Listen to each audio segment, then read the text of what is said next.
आज की लगातार बड़ी खबर आपके सामने प्रस्तुत कर रहे हैं महाराष्ट्र से। महाराष्ट्र में मंदिरों को लेकर गवर्नर और मुख्यमंत्री के बीच में एक जंग छिड़ गई है।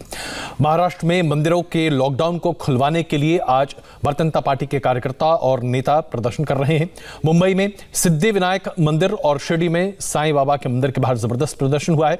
इस बीच आंदोलन के महाराष्ट्र के गवर्नर ने मुख्यमंत्री उद्धव ठाकरे को चिट्ठी लिखी। गवर्नर ने कहा कि उद्धव ठाकरे प्रखर हिंदुत्ववादी हैं, अचानक वो सेक्युलर कैसे हो गए। इस पर मुख्यमंत्री उद्धव ठाकरे ने भी जवाब दिया एक चिट्ठी के द्वारा। उद्धव ठाकरे ने कहा कि उन्हें हिंदुत्व के मुद्दे पर गवर्नर से किसी सर्टिफिकेट की आवश्यकता नहीं है। यानी कि जबरदस्त पलटवार राज्यपाल और मुख्यमंत्री के बीच महाराष्ट्र में और राजनीति भी चरम पर है, जिसमें गवर्नर ने लिखा है कि दिल्ली में 8 जून को मंदिर खुले, तो उद्धव ठाकरे ने लिखा कि कोरोना की वजह से ये ऐसा किया जा रहा है।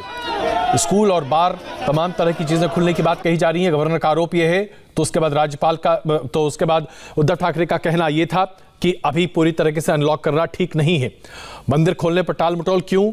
उद्धव ठाकरे ने लिखा कि सरकार विचार कर रही है। तो ये तमाम बातें हैं जो अभी महाराष्ट्र के राज्यपाल भगत सिंह कोश्यारी और मुख्यमंत्री उद्धव ठाकरे के बीच चल रही हैं।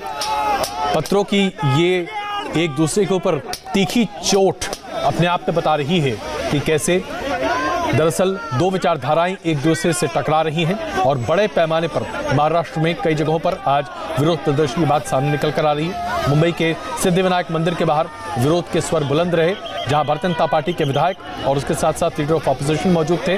उन्हें पुलिस ने हिरासत में लिया क्योंकि सड़क पर ही आरती करने की कोशिश की जा रही थी और वहां पर कानून व्यवस्था को बहाल रखने के लिए पुलिस ने उन्हें प्रिवेंटिव डिटेंशन में रखा। उसके साथ साथ शिरडी के मंदिर में भी प्रदर्शन की बात कही जा रही है, जहां भारतीय जनता पार्टी के नेता बड़े पैमाने पर प्रदर्शन कर रहे थे और जो पत्राचार के द्वारा एक दूसरे पर वार प्रतिवार हो रहा है वो भी हमने आपके सामने प्रदर्शित किया है। कैसे हिंदुत्व के मुद्दे पर अगर राज्यपाल ने मुख्यमंत्री को घेरा तो मुख्यमंत्री का कहना था कि मुझे आपसे सर्टिफिकेट की आवश्यकता नहीं है।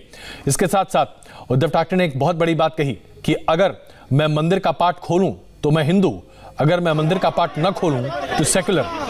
ये आप कैसे कर सकते हैं? क्या यही आपकी सोच है? हमारे संवाददाता दिनेश मौर्य इस वक्त हमारे साथ मौजूद हैं। दिनेश, ये लड़ाई इतनी जल्दी खत्म होगी ऐसे आसार दिखते नहीं है। भारतीय जनता पार्टी आगे की रणनीति क्या बना रही है? देखिए, इस पूरी सियासत को आगे बढ़ाने का, खासतौर पे हिंदुत्व का मुद्दा आगे बढ़ाने की एक बड़ी वजह यह है कि महाराष्ट्र में फिलहाल अपने दम पर जो है आने वाले दिनों में खुद बीजेपी सत्ता में आना चाहती है। और इस बात को मैं आपको बताऊं, आंकड़ों के जरिए समझाना चाहूँगा। महाराष्ट्र में 288 सीटें हैं, 145 सीटें चाहिए होती है बहुमत के लिए। बीजेपी पिछले 2 चुनाव से अपने दम पर जो है 120 प्लस सीटें लेकर आती है। अगर शिवसेना का साथ में आती तो उनका आंकड़ा मिलकर 170 के पार चले जाता, लेकिन 120 वो अपने दम पर लेकर आ सकती है। बहुमत के लिए बचे 25 सीटें और बचती है।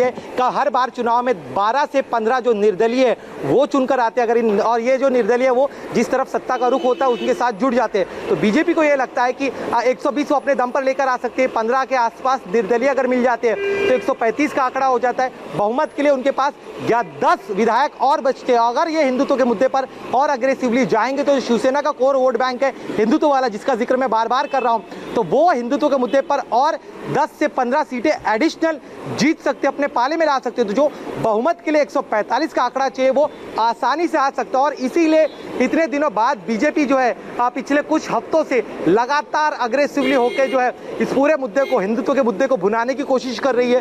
पहले पालघर का हमने मुद्दा देखा, उस समय उन्होंने उठाया था, लेकिन पिछले कुछ समय से वो शांत थे। लेकिन फिर एक बार अब इस मंदिर के मुद्दे के बहाने जो है वो दोबारा हिंदुत्व के मुद्दे पर जो है बहुत ज्यादा अग्रेसिव होकर आगे बढ़ रहे हैं। तो ये जो 10 से 15 सीटें जिसका जिक्र मैंने अभी जस्ट किया कि शिवसेना के खाते में जाते हैं, उस 10 से 15 सीटों को अपने पाले में लाने की पूरी कवायद है बीजेपी की। जी, तो क्या अब हम बड़े पैमाने पर राज्य में प्रदर्शन देखेंगे?